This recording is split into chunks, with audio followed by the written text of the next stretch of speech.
26 voix pour M. Pascal Chauvin et 4 blancs. Je vous remercie. J'ai l'honneur de vous annoncer que M. Pascal Chauvin est élu maire de notre commune. Bravo.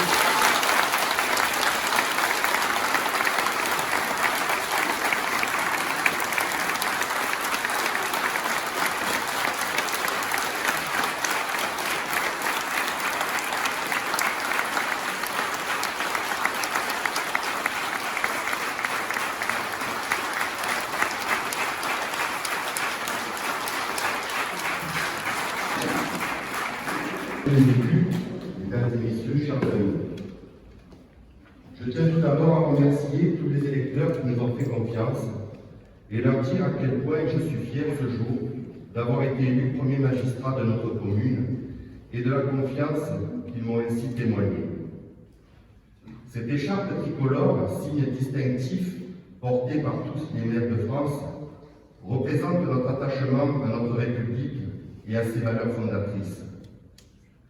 Elle m'imposera avant tout un devoir, celui de représenter et servir notre commune et tous les Trétois sans exception, du mieux que je le pourrai, dans l'intérêt général et le bien commun, avec éthique et probité. Bien entendu, je ne suis pas le seul élu au sein de ce conseil. Nous serons 33.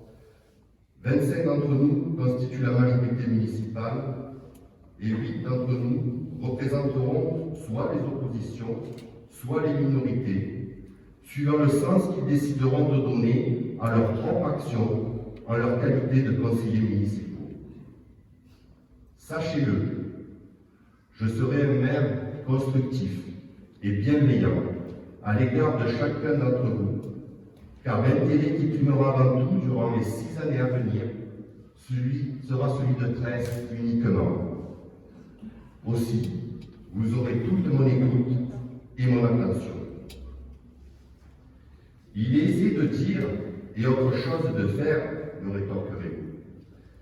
C'est pour cela que j'ai voulu, en témoignage de ma considération, mais aussi en rupture avec les vieilles pratiques politiciennes, remettre ce jour à chacun des conseillers municipaux de la majorité comme de l'opposition une écharpe tricolore. Toutefois, dimanche dernier, les Trétoises et les Trétois se sont exprimés. Ils ont élu une nouvelle majorité municipale avec une vision et un projet, avec une volonté de vouloir évoluer, de voir évoluer la gestion municipale, suivant les propositions que nous leur avons faites. Ce changement d'air souhaité par les Trétois devra être respecté par tous, et c'est bel et bien notre programme, celui pour lequel nous avons été élus, qu'il conviendra de mettre en œuvre. La première impulsion que je souhaite donner est à destination du personnel municipal.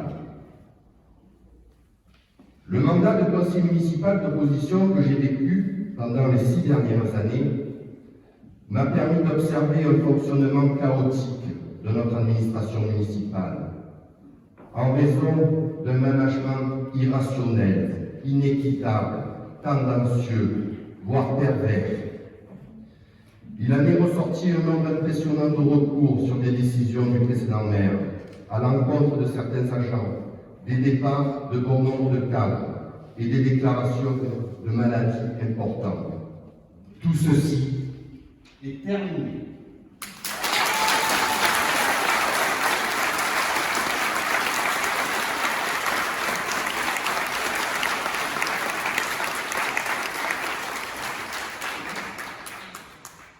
Je ne connaissais pas la fonction publique et territoriale, je l'ai découverte et j'ai appris son fonctionnement, qui est au service du public. Cette fonction publique est le rempart contre toutes les dérives possibles d'élus maladroits, voire malveillants. Son statut en garantit son indépendance, tout en assurant sa neutralité et sa loyauté. J'ai confiance en ces agents qui sauront nous conseiller, mettre en œuvre les choix que nous porterons et agir pour le bien général. Je veux rétablir cette confiance longtemps perdue, pour que chacun puisse se donner le meilleur de lui-même. Je souhaite un investissement constructif de chacun, car le métier de fonctionnaire territorial est aussi un engagement que nous devons faciliter. Je souhaite que nous puissions agir ensemble dans le respect de chacun et des règles fondamentales du droit. Agents de la commune, vous avez vécu des mesures inédites à travers un système de promotion opaque, une suspicion permanente à travers un pointage inadapté, des vexations d'une autorité inique. Cela va changer et nous allons travailler avec intelligence, confiance, convivialité et avec éthique, ce qui est fondamental pour moi. Votre rôle sera d'autant plus important que je prends mes fonctions dans un contexte particulier, sous le coup d'un état d'urgence sanitaire qui est à ce jour toujours pas terminé. Cette crise a mis en lumière les carences de la gestion municipale précédente, et c'est pour cela que l'une de mes premières actions sera de constituer la cellule de crise sanitaire dont nous aurons encore besoin dans les mois à venir pour préparer une éventuelle deuxième crise de ce type. L'année est également déjà bien entamée, puisque nous avons perdu un peu plus de 3 mois sur le calendrier habituel de l'année municipale.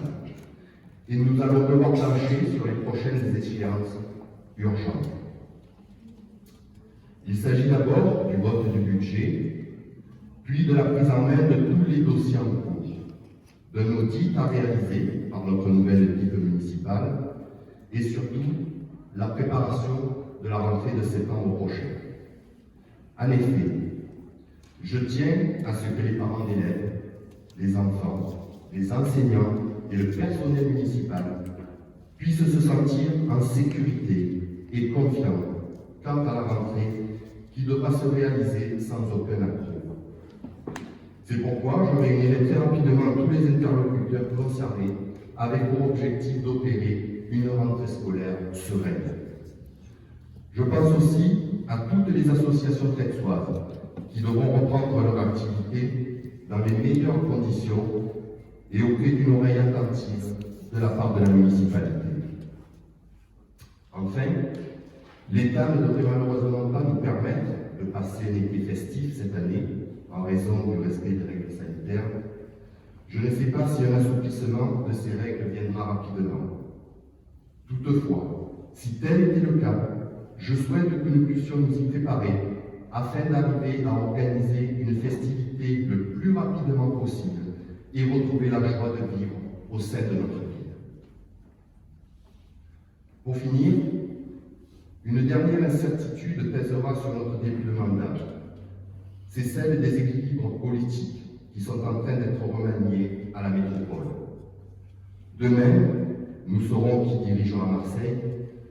Quant à la nouvelle présidence de la métropole, nous serons fixés dans les jours qui viennent. Mon travail à la métropole sera le même qu'à la mairie. Ce sera celui de défendre les intérêts de presse et des François. Mon travail sera de vous représenter et de faire en sorte que nous ne soyons plus la dernière roue du carrosse. Ce sera celui de faire revivre Tresse, de promouvoir Tresse, de la faire connaître et de lui rendre ses lettres de noblesse. Car à terme, c'est chacun de nous qui en profitera. Je m'impliquerai quotidiennement. Vive Tresse, vive la France. Premier adjoint, Georges Lunéran. Deuxième adjoint, Corinne Cantat. Troisième adjoint, Cyril Akoula. Quatrième adjoint, Patricia Dudon. Cinquième adjoint, Jean-Christophe Sola. Sixième adjoint, Carole Durand-Pellier. Septième adjoint, Alain Trinquero. Huitième adjoint, Sonia Capelletti. Et neuvième adjoint, Nelson Daconcesao.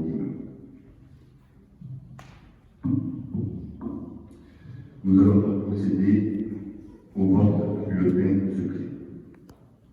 Adjoint de Pascal Chauvin et 4 blancs. Merci.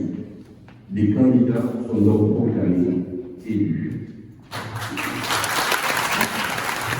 Merci Pascal. Ils sont déjà un élan de démocratie. Bravo.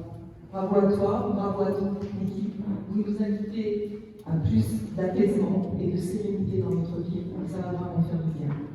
Alors, je vais remercier, mettre à l'honneur nos électeurs et nos électrices. Je vais les remercier avec la plus grande sincérité. Je sais qu'il y en a qui sont là dans la salle. Pour nous avoir soutenus jusqu'au bout de ce périple sanitaire. Merci à vous, Trexoy Quetzal, qui avez souscrit à notre projet pour une commune plus durable, plus dynamique et surtout plus solidaire. Pour une ville qui incarne des valeurs de démocratie locale, mais aussi pour une ville dotée d'un bon sens écologique. Je tiens aussi à célébrer nos amis, nos fidèles, notre entourage, qui avec abnégation ont sans cesse œuvré pour nous faire connaître et nous encourager. Soyez fiers de vous et de ce que nous avons érigé ensemble. Je remercie aussi affectueusement mon équipe, qui je me la comprends déjà, une équipe aux 1000 saveurs, visionnaire, soudée, respectueuse et dynamique. Ce score, pour moi, pour une première candidature, me comble. C'est la reconnaissance d'un lien solide et sincère que nous avons noué ensemble et l'espoir d'une prise de conscience écologique. Nous sommes fiers de vous représenter dans l'opposition, dans la minorité, pour une ville plus juste, plus écologique et plus démocratique. Je tiens aussi sincèrement à féliciter Pascal. Je lui souhaite le meilleur. Je souhaite qu'il soit le garant du droit d'expression de l'opposition au sein du conseil municipal, qu'il soit perméable et ouvert à nos propositions. Nous sommes dans la minorité constructive et collaborative et surtout dans le respect de la diversité des idées. Je me permets de remercier M. Jean-Claude Ferraud, qui était mon adversaire politique. Il est bien regrettable qu'il ne soit pas présent et qu'il n'ait pas assumé ses fonctions jusqu'à la fin. Comme il n'a pas daigné le faire en public, je vais rendre hommage à ses électeurs, car le respect et le sens du devoir constituent mon socle politique. Néanmoins, je suis envahie par une grande amertume, le taux d'abstention. Quasiment un électeur sur deux de ses parents lui aux urnes. Un taux d'abstention anormalement élevé pour une élection municipale. L'idéal démocratique s'érode. Ce manque d'engouement doit nous interroger sur ce malaise démocratique. Sur ce malaise démocratique qui sévit, sur cette défiance des hommes et des femmes politiques. Ce renoncement, cet effondrement démocratique doit nous conduire à beaucoup d'humilité et de modestie dans notre fonction d'élu de la République. Je vous remercie tous pour m'avoir écouté.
à présent, on va prendre une photo avec le nouveau conseil municipal et après nous déposerons une gerbe au monument aux morts.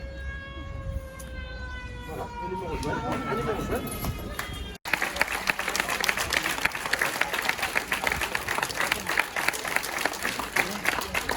Monsieur le maire, Pascal Chauva. Je vois rien,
Eh bien, merci beaucoup.